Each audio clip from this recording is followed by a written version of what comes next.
Hallo und herzlich willkommen zum Jahresrückblick von Be a Mover. Ich bin Jörg Howe, ich leite die Kommunikation der Daimler Truck AG und wir machen seit einiger Zeit unsere Be a Mover Talks. Was heißt das? Es geht um Menschen, die etwas verändern wollen in der Gesellschaft, die etwas Neues haben, Ideen mit sich bringen und die einfach Spaß am Leben haben und sich weiterentwickeln. Be a Mover eben, Leute, die etwas bewegen. Wir hatten im vergangenen Jahr eine ganze Menge erfolgreiche, interessante Persönlichkeiten bei uns und wollen noch einmal auf das Jahr zurückblicken.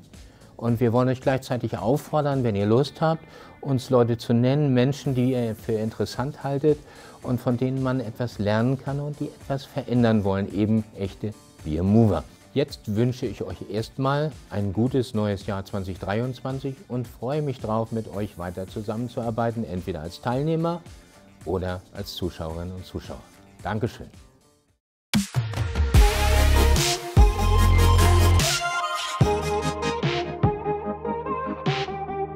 Und was liegt da näher, als den Chef unserer Bussparte Till Oberwörder zu nehmen?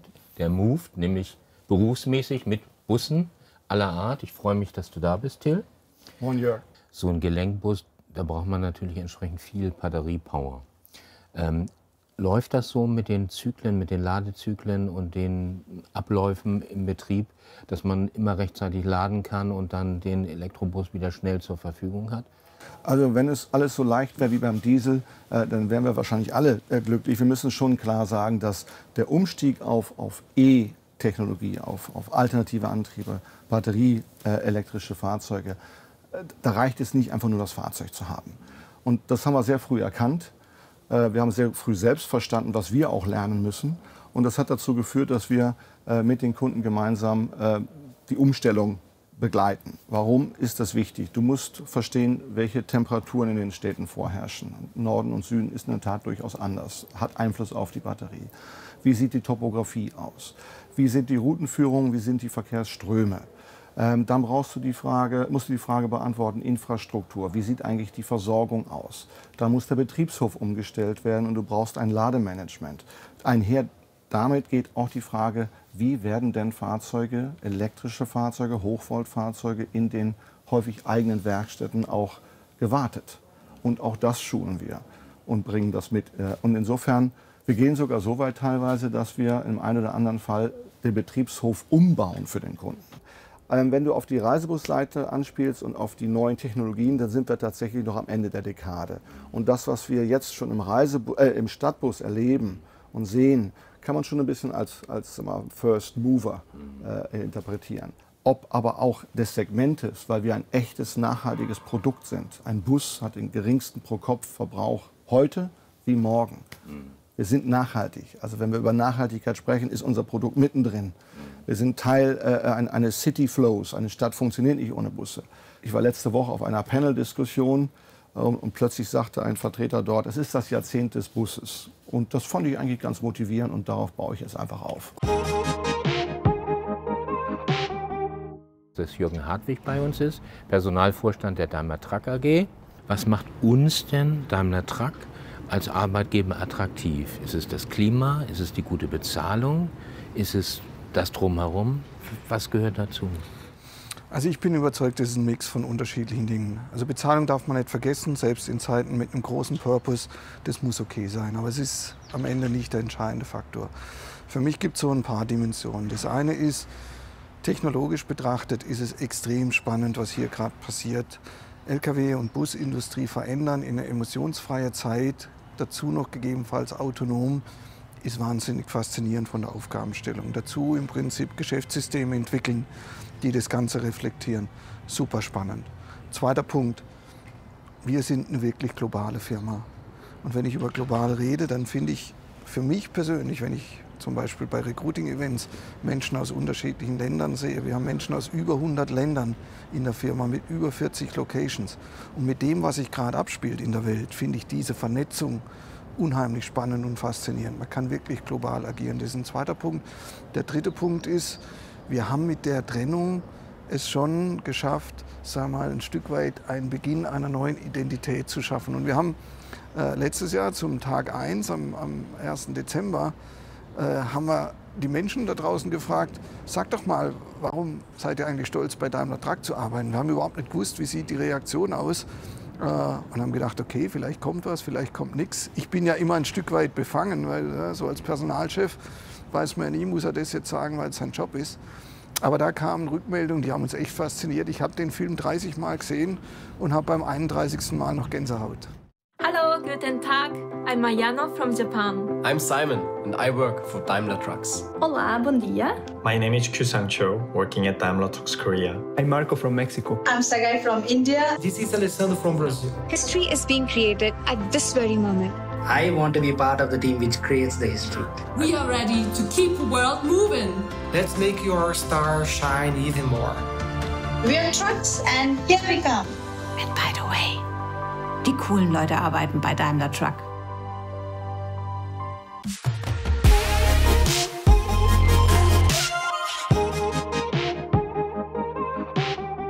Thomas Laubert, our head of legal, or should I say general counsel? I don't care. You don't care. That's good. That's a good foundation for the talk. We're doing it in English, American English for sure, because Thomas was a long time in America and was influenced by the American legal system. So we have a prize here. Yes. You got a prize for the in-house lawyer team. Yes. That was and is something special, isn't it? Absolutely, and I was told I have to pick it up because it's, and you always have to, because it's class. Yes.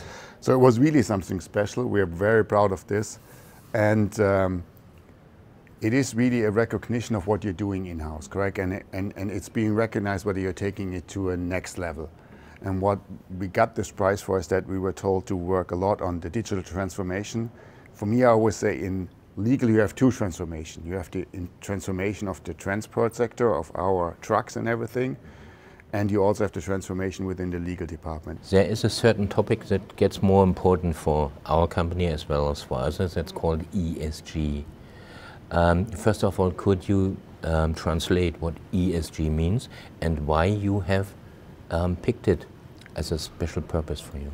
It's called environmental. Yeah, so that's about e-trucks, hydrogen and everything, so and production. Then it's got social. How do we present ourselves? The supply chain also is there, and of course safety is also in there, so traffic safety. And then it's governance, my core business. So how do you set up the boards? Who is responsible for what? How do you make sure that the risk is seen, compliance areas, and also all the reporting, EU taxonomy, to mention one. So those are the three layers that we've also aligned on. And for me, I mean, that was the most important topic because I can work in a strategic way with the board. I mean, of course, I do not decide on what we do on E, but I can be part of it and can tell you why it's important that we meet Paris and what we need to do. And I get a lot of input and a lot of new learnings from working in that group. So it's the most strategic work we're doing, and I love doing it. I feel that we've come a long way and that we are not seen as, oh, what is legal compliance doing again? And sometimes that's what we do, correct? Sometimes we say, this is not working out, don't. Yeah? And that's not always well received, but I think it's a strong partnership and I would like to keep it this way. Yeah?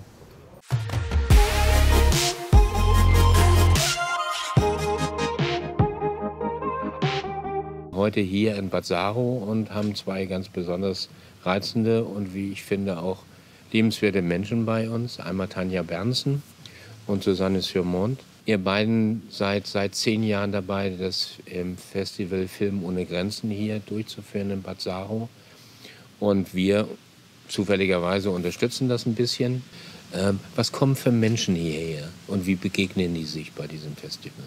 Das sind Menschen, die vielleicht, ich sag mal jetzt, im Leben nicht unbedingt was miteinander zu tun haben, aus ganz unterschiedlichen Bereichen, Schichten und so weiter. Und durch dieses Medium Film und vor allen Dingen durch die Inhalte, die wir hier zeigen, haben alle eigentlich Gesprächsstoff, über den sie sich nach dem Film austauschen können. Und so werden hier Bekanntschaften geknüpft, die vielleicht sonst gar nicht zustande gekommen wären. Ist das Thema Ukraine für euch ein Thema gewesen in diesem Jahr? Ist ein großes Thema und tatsächlich helfen wir einer ins Straucheln geratenen Organisation, die ich selber, weil ich auch Flüchtlinge aufgenommen habe, kennengelernt habe, Be an Angel. Und das ist genau der Fall. Zu Beginn der Ukraine-Krise war das wirklich kein Thema, dass sie irgendwie Menschen helfen konnten. Inzwischen stehen die wirklich mit ziemlich leeren Händen da und es kommen immer noch viele Flüchtlinge. Und insofern haben wir uns gesagt, die laden wir hier zu uns auf den Hof ein, dass sie von sich reden machen können und auch von der wahnsinnigen Arbeit, die sie immer noch leisten. Und wir hatten auch im letzten Jahr auch noch mal zu diesem Punkt vielleicht bei der Workshop- und Jugendarbeit arbeiten wir auch mit Flüchtlingsunterkünften zusammen und Einrichtungen zusammen. Und im letzten Jahr war es schon so, dass wir Menschen aus einem Flüchtlingsheim in der Nähe eingeladen hatten und die teilweise wirklich tatsächlich zum ersten Mal Kino gesehen haben. Und auch dieses Jahr werden wir das wieder machen und genau so Menschen die Möglichkeit geben. Das ist, glaube ich, auch ein wichtiger Punkt. Also man kann ja jetzt sagen, man berichtet inhaltlich darüber oder überlegt sich einen Programmpunkt. Aber auf der anderen Seite ist es, glaube ich, auch ganz schön, den Menschen einfach, die jetzt hier bei uns sind, auch Möglichkeiten zu geben, teilzunehmen an Dingen, die hier stattfinden und in den Austausch zu kommen. Okay, ich danke euch beiden sehr herzlich, auch dafür, dass wir hier sein durften.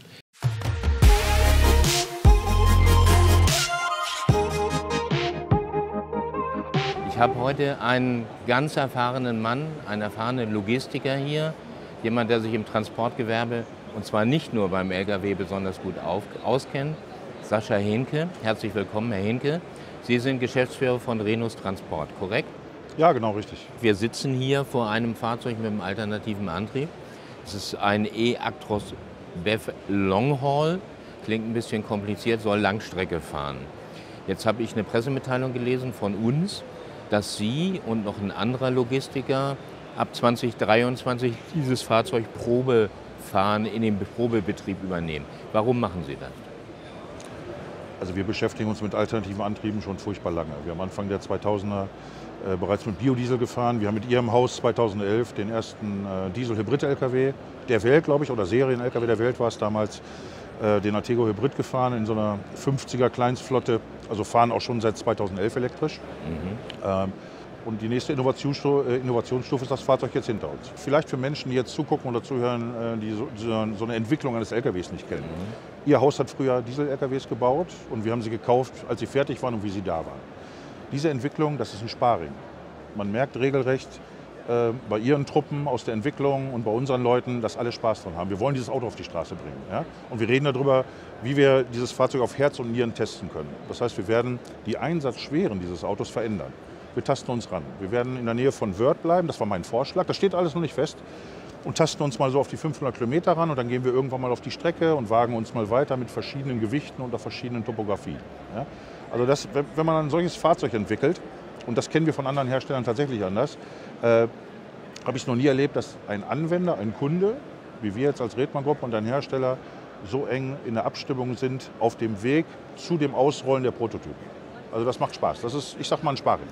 Wenn wir an einen Wasserstoff-LKW denken, und wir sind ja mit beiden Systemen unterwegs, Batterie elektrisch und Brennstoffzelle und Wasserstoff, kann das funktionieren, wenn wir keinen grünen Wasserstoff haben?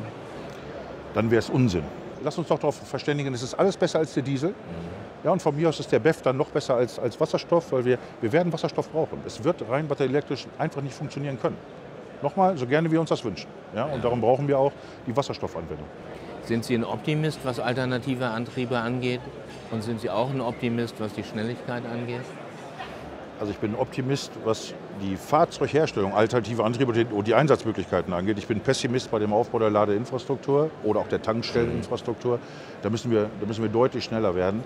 Ich sage immer, alternative Antriebe sind keine Glaubensfrage. Alternative Antriebe sind alternativlos und Klimaschutz kennt keinen Wettbewerb. Und darum müssen auch die OEMs näher zusammenrücken. Das ist ein sehr gutes Schlusswort. Ich danke Ihnen für dieses wirklich lebendige Gespräch. Danke für die Einladung. Hat ganz viel Spaß gemacht.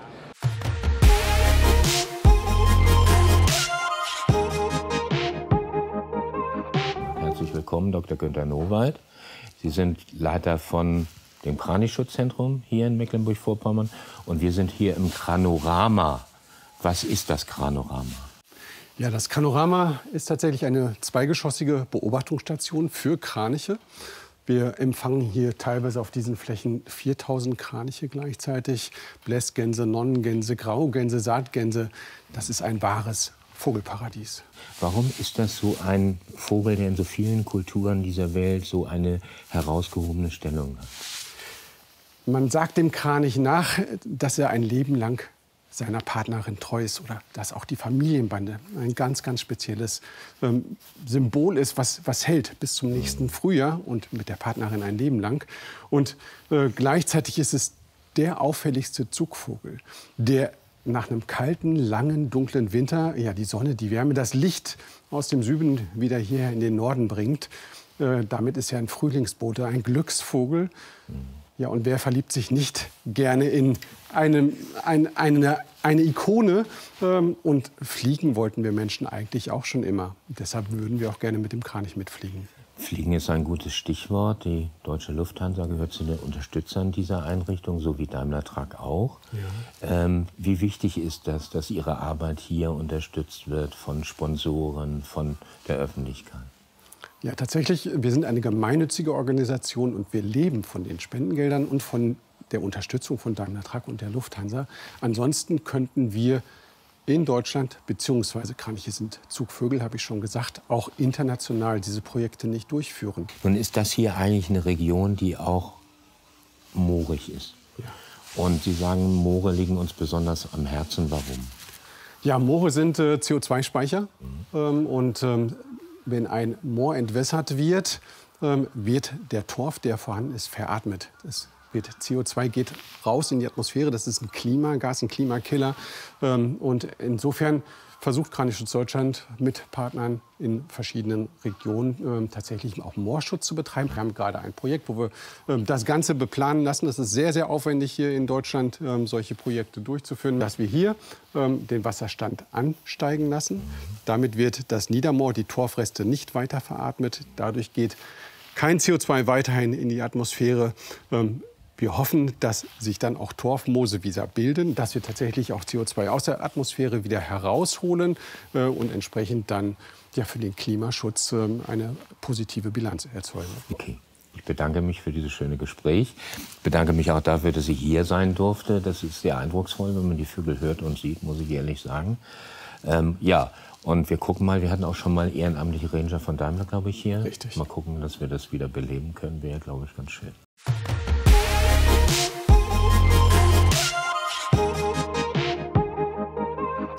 Markus Kleeser. Welcome, Markus. Thank you. Markus is our Chief Information Officer, right? Correct. Wonderful. Sometimes you think Chief Innovation Officer, but information is always connected with innovation, right? It's actually interchangeable in many ways, because I would argue that technology today really drives a lot of innovation in core business, but also how companies are extending their business model and going into adjacent areas around their core.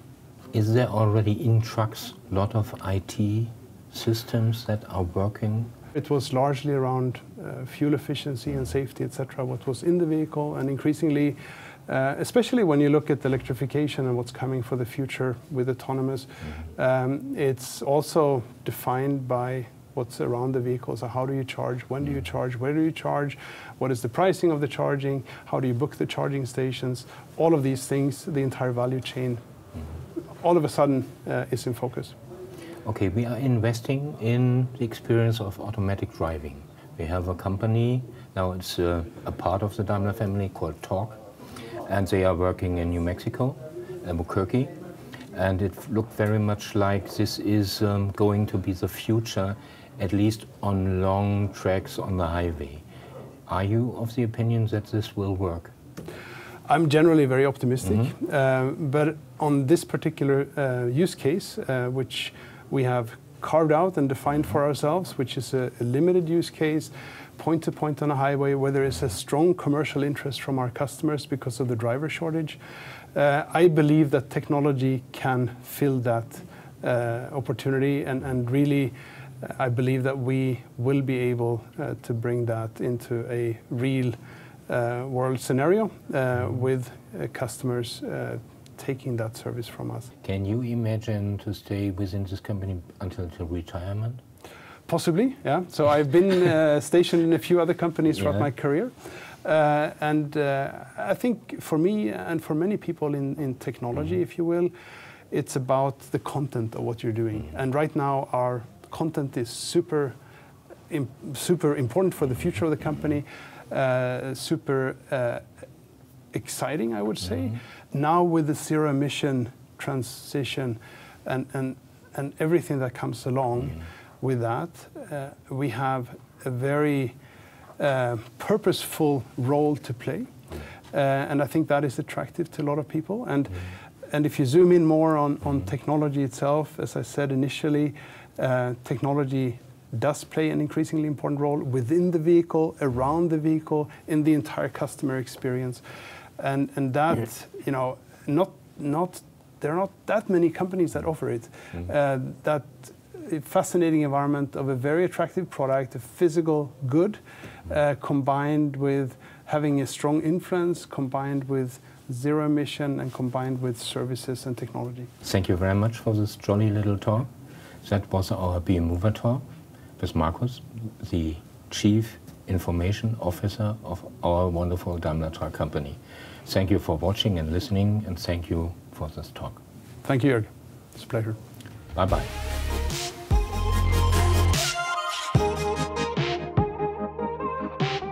Das war nochmal der Rückblick auf die BM Mover Highlights des Jahres 2022. 2023 geht es natürlich weiter. Einer unserer nächsten Gäste wird Andreas Gorbach sein, der Chef von Truck Technology. Früher hätte man gesagt Forschungs- und Entwicklungsvorstand. Ein heller Kopf, der eine Menge zu erzählen hat und etwas verändern will. Für mich war es spannend im vergangenen Jahr, für mich ist es spannend im neuen Jahr 2023 und ich freue mich auf euch als Teilnehmer und als Zuschauerinnen und Zuschauer.